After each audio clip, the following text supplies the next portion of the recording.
दोस्तों,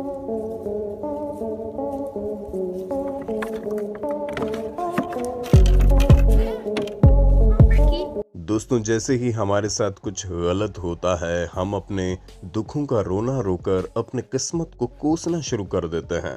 पर भाई साहब, हम आपको बता दें कि आपकी जिंदगी में फिर भी कभी खुशी कभी गम चला करता है। लेकिन जानवरों को कभी कभी प्रकृति की ऐसी मार झेलनी पड़ती है जिसका आप अंदाजा भी नहीं लगा सकते। ऐसे में हमने सोचा क्यों ना हमारी आज के वीडियो में आपको कुछ ऐसे जानवरों के बारे में बताया जाए जिनकी किस्मत देखकर आप अपने सभी दुखों को भूल जाएंगे। सबसे पहले जरा इन बकरियों पर नजर डालिए। दोस्तों, इस तरह की वीडियोस पर मिलियन व्यूज आते हैं, कई सारी तो मीम भी बन जाती हैं और शायद आपने भी इस तरह की वीडियोस अपने दोस्तों को शेयर की होंगी। पर दोस्तों, इसमें कोई भी हंसने वाली बात नहीं है, क्योंकि जब कभी भी बकरियों को डर लगता है, ये इसी तरह से फ्रीज हो जाती हैं और जमीन पर गिर जाती हैं जैसे इन्हें कुछ हो गया हो। और बकरियां ऐसा जानबूझकर नहीं करती हैं, बल्कि प्राकृतिक तौर पर उनके साथ ऐसा होता है। ठीक वैसे ही जैसे खतरा महसूस होने पर हमारे बिना चाहे ही हमारी आंखें बंद हो जाती हैं। हालांकि जमीन पर इनका इस तरह फ्रीज होना तो फिर भी ठीक है, लेकिन बेचारी उन बकरियों को क्या जो पहाड़ी इलाकों में रहा करती हैं। और दोस्तों, जिस तरह बकरियां ऐसा नहीं करना चाहती लेकिन उन्हें ऐसा हो जाता है, ठीक उसी तरह चींटियों का भी हाल है, जो न चाहते हुए भी एक दूसरे को फॉलो करते हुए एक पूरे सर्कल में बन जाती हैं और लगातार उसमें घूमने लगती हैं। बाकी चींटियों को ऐसा करते देख ज्यादा से ज्यादा चींटियां इस सर्कल का हिस्सा बनकर एक दूसरे को फॉलो करते हुए घूमती रहती हैं, मानो बिना म्यूजिक का डांस कर रही हो। हालांकि इन चींटियों का सर्कल में घूमना इन्हीं के लिए मौत का सबक बन जाता है, क्योंकि इस तरह घूमते घूमते ये पूरी तरह से थक जाती हैं और इन्हें मौत का सामना करना पड़ता है, क्योंकि ये चींटियों का सर्कल तब तक चलता रहता है जब तक सभी चींटियां थक नहीं जाती। पर दोस्तों, चींटियों द्वारा बनाए गए सर्कल फिर भी ठीक हैं। अब आप जरा इन चूहों को भी देख लीजिए, जिसे देखकर ऐसे लगता है कि ये कोई मॉडर्न आर्ट है जिसमें कई सारे चूहों को एक साथ दर्शाया गया है।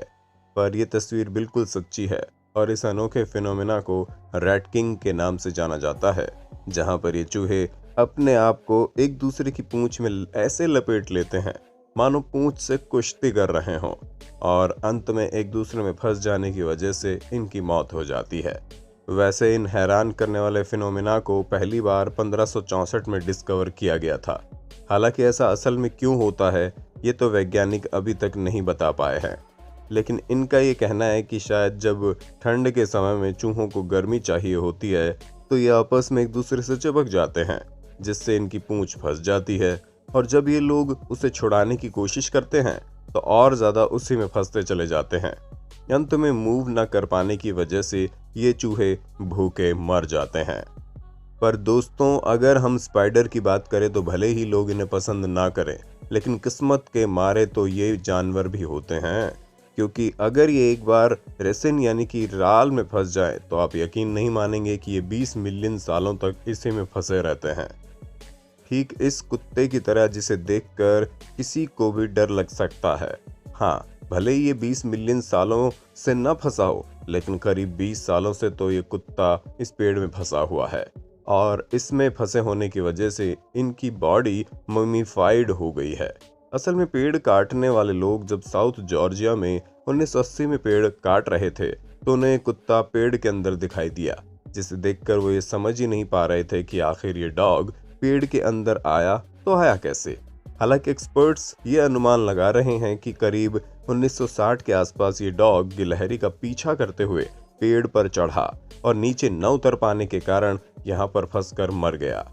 हालांकि पेड़ के अंदर इसका शरीर होने की वजह से इसकी बॉडी वैसी की वैसी बनी रही, जो दिखने में काफी खूंखार है। दोस्तों, कोई भी डेड बॉडी होती है तो वो इंसेक्ट्स का भोजन बन जाती है, और ख़ास तौर पर ये चीज़ जंगलों में होती है, जिसका पूरा का पूरा सबूत आपको इस हिरण के कंकाल को देखकर मिल जाएगा।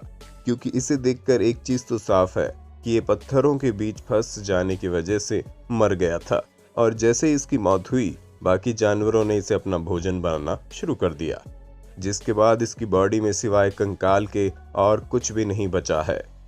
अब आइए हम आपको जानवरों की एक ऐसी आदत के बारे में बताते हैं जो उनके लिए जान की दुश्मन बन जाती है, और वो आदत कुछ और नहीं बल्कि सेल्फ कैनिबलिज्म है। जी हाँ, कभी कभी जानवर भूख से इतना ज्यादा तड़पने लगते हैं कि उन्हें ये समझ ही नहीं आ रहा होता कि वो किसे खा रहे हैं, और अक्सर ये चीज सांपों के साथ ज्यादा होती है, जहाँ सांप अपनी पूंछ को अपना शिकार समझकर खाने लगते हैं और उन्हें इसका कोई अंदाजा भी नहीं होता। पर दोस्तों, केवल सांपों की ये सिचुएशन ही हैरान करने वाली नहीं है, बल्कि हमिंग बर्ड भी काफी ज्यादा हैरत अंगेज हैं, क्योंकि ये छोटी सी बर्ड अपना पेट भरने के लिए हर रोज करीब 2000 फूलों से अपना भोजन प्राप्त करती है, और अगर ये भूखी रहती है तो भूख बर्दाश्त न कर पाने के कारण इनकी मौत तक हो जाती है। और भूख ही इनका सबसे बड़ा दुश्मन नहीं है, बल्कि हल्की सी बारिश की बूंदें तक इनके ऊपर बम का गोला बनकर बरसती हैं, जिसका नमूना आप कुछ इस प्रकार देख सकते हैं। और इस तरह की कंडीशन में इन्हें न सिर्फ उड़ने में प्रॉब्लम होती है, बल्कि इनका फूड कंज्यूम करने में इन्हें काफ़ी दिक्कतों का सामना करना पड़ता है। दोस्तों, हमिंग बर्ड की कंडीशन को देखकर तो इंसान एक बार फिर भी संतोष कर ले, लेकिन इस मूस के बारे में हम क्या ही कहें। इसे देखकर ऐसे लग रहा है ये कोई ज़ॉम्बी है। Classic brainworm symptom right there. पर जैसा आप सोच रहे हैं वैसा कुछ भी नहीं है। इस जानवर के ऐसे बिहेवियर का कारण ब्रेन वॉर्म्स हैं। जी हाँ, ये ब्रेन वॉर्म्स इनकी बॉडी में जाते ही इनके दिमाग में असर करना शुरू कर देते हैं, जिसकी वजह से न्यूरोलॉजिकल इफेक्ट होने लगता है, और उसी के इफेक्ट की वजह से ये जानवर इतने ज़्यादा बेसुध हो जाते हैं कि इन्हें समझ में ही नहीं आता कि ये क्या कर रहे हैं, और ज़ॉम्बी की तरह चलने लगते हैं। कुछ की हालत इतनी ख़राब हो जाती है कि उन्हें मौत तक का सामना करना पड़ता है। दोस्तों, इतने सारे जानवरों के जीवन में चलने वाली तमाम मुश्किलों को तो आपने देख लिया, लेकिन ज़रा आईने में खुद को भी देख लीजिए, क्योंकि कुछ जानवरों की सबसे बड़ी मुसीबत हम इंसान ही तो हैं। जी हाँ, कभी लालच में तो कभी शौक में हम भी जानवरों को नुकसान पहुंचाने में कोई कसर नहीं छोड़ते हैं। और इस दुनिया के सबसे बड़े लैंड एनिमल यानी कि हाथी के दांतों की कीमत जितनी ज़्यादा है, उतनी ही ज़्यादा इनका शिकार किया जाता है। तभी तो 16वीं शताब्दी में अफ्रीका में करीब 26 मिलियन हाथी रहा करते थे, लेकिन आज इनकी संख्या 5 लाख के आसपास पहुंच गई है, और ऐसा सिर्फ और सिर्फ इंसानों द्वारा किए गए इनके शिकार की वजह से हुआ है। क्योंकि पहले जानवरों को मारना गलत नहीं समझा जाता था, तभी तो टेडी रूजवेल्ट, जो कि यूनाइटेड स्टेट्स के 26वें राष्ट्रपति थे, इन्होंने सफारी के दौरान 512 अलग अलग जानवरों को मारा था, जिसमें से हाथी भी शामिल थे। हालांकि इनके द्वारा मारे गए जानवरों का लैब में परीक्षण होता था, लेकिन आप खुद ही सोचिए 512 जानवरों को ऐसे ही मार देना कितनी बड़ी बात है। दोस्तों, आज के समय में हाथी के दांतों की कीमत बहुत ज़्यादा है। इनके दांत जितने बड़े होते हैं उतने ही ज़्यादा महंगे बिकते हैं, और इंटरनेशनल मार्केट में तो इनकी बहुत ही ज़्यादा डिमांड है, क्योंकि उनसे काफ़ी क्रिएटिव आइटम्स बनाकर तैयार किए जाते हैं जो अमीर लोगों के घरों की शान बढ़ाते हैं। अब जाहिर सी बात है कि लाखों रुपए की कोई चीज़ एक मिडिल क्लास इंसान तो अपने घर में सजाना पसंद करेगा नहीं। हालांकि अब थोड़ी अवेयरनेस फैल रही है और लोग जानवरों की जान के प्रति सतर्क हो रहे हैं, वरना कुछ सालों से तो पूरी तरह से आतंक मचा हुआ था। और इसी का कारण है कि आजकल कई सारे ऐसे भी हाथी देखने को मिलते हैं जिनके आगे वाले दांत नहीं होते। अब जाहिर सी बात है कि धीरे धीरे उनके शरीर से दांत निकाले जाएंगे, और उन हाथियों के बच्चे होंगे तो उनके शरीर में भी दांत निकलने बंद हो जाएंगे। और एवोल्यूशन का ये एक हिस्सा है जो काफ़ी खतरनाक भी है। अच्छा दोस्तों, आप लोगों ने यूनाइटेड स्टेट्स और मैक्सिको के बीच में चल रही लड़ाई के बारे में तो सुना ही होगा, जिसमें दोनों देशों के लोगों को आपस में अलग करने की पूरी साजिश चल रही है। लेकिन जानवरों के बारे में तो कोई सोच ही नहीं रहा, क्योंकि इन दोनों देशों के बीच में जो बॉर्डर है वहाँ पर कई तरह के जानवर रहते हैं, फिर चाहे वो रेप्टाइल्स हो, एम्फीबियंस हो या मैमल्स।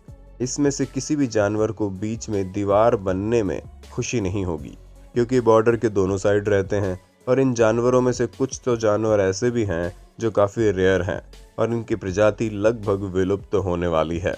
ऐसे में अगर इन्हें इस तरह की कंडीशन में रखा जाएगा तो इस बात की ज़्यादा संभावनाएं हैं कि इनकी संख्या जल्द ही खत्म हो जाए, जो वातावरण के लिए बिल्कुल भी सही नहीं है। लेकिन सरकार को भी ये बात समझ में नहीं आ रही है और उन्हें तो अपनी जंग की पड़ी है, क्योंकि शुरुआत से ही ऐसा होता आ रहा है। इंसान हमेशा जानवरों से ज़्यादा महत्व अपने आप को देते हैं, जिसका परिणाम तरह तरह की प्राकृतिक आपदाओं से भुगतना पड़ता है। क्योंकि जिस तरह हम प्रकृति का हिस्सा हैं, ठीक उसी तरह हर एक जानवर प्रकृति का हिस्सा है, जिसकी जिंदगी प्राकृतिक तौर पर काफ़ी ज़रूरी भी है।